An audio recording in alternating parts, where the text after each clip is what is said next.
जगदम्बिका पाल साहब हमारे साथ हैं। सर, तमाम तरह के आरोप लीडर ऑफ अपोजिशन ने लगाए।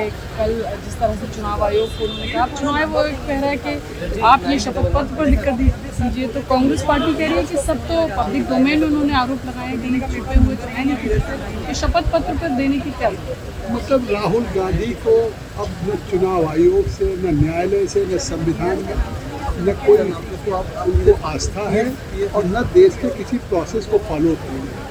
अगर कल कोई पहली बार हो रहा है कि कल कोई न्यायालय हो, कोई इंस्टीट्यूशन हो, कहीं कोई आपका स्टेटमेंट हो, तो अगर रिकॉर्ड करने के लिए कोई कहता है, अगर आपने किसी पे आरोप लगाया और वो आरोप लगाने वाला कहता साहब हमको आपने अपने आरोप पत्र दीजिए और उसका सबूत दीजिए, तो मुझे लगता है या तो वो फिर निश्चित तौर से सिनाइल हो गए, नहीं तो एक आरोप लगा के हिट एंड रन करेंगे।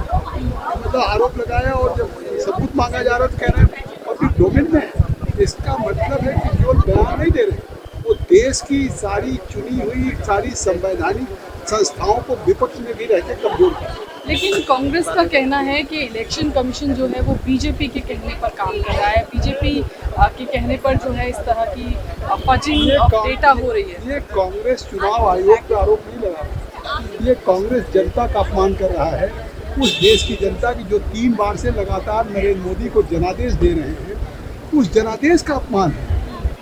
आखिर हिमाचल में कांग्रेस की सरकार बन सकती है, कर्नाटक में कांग्रेस की सरकार बन सकती है, तेलंगाना में कांग्रेस की सरकार बन सकती है, तब न ईवीएम खराब होता है, न उस समय मतदाता सूची पर सवाल उठाते हैं, और जब हार जाते हैं तो खिसियानी बिजली खंभा नोचे तब सवाल उठाते हैं। विपक्ष के नेता कह रहे हैं कि बॉयकॉटिंग ऑफ इलेक्शन भी एक विकल्प है अगर इसी तरह से चलता रहा। जनता ने ऐसे ठुकरा दिया हुर्रियत की तरह से, जैसे जम्मू कश्मीर में चुनाव से नहीं भाग लेते थे वैसे अब कांग्रेस भी नहीं भाग लेते। चलिए, जगदम्बिका पाल साहब साफ तौर पर कह रहे हैं कि हिट एंड रन नहीं किया जा सकता, अगर आरोप लगाए हैं तो उसके जवाब देने चाहिए। Vijayalakshmi, India TV.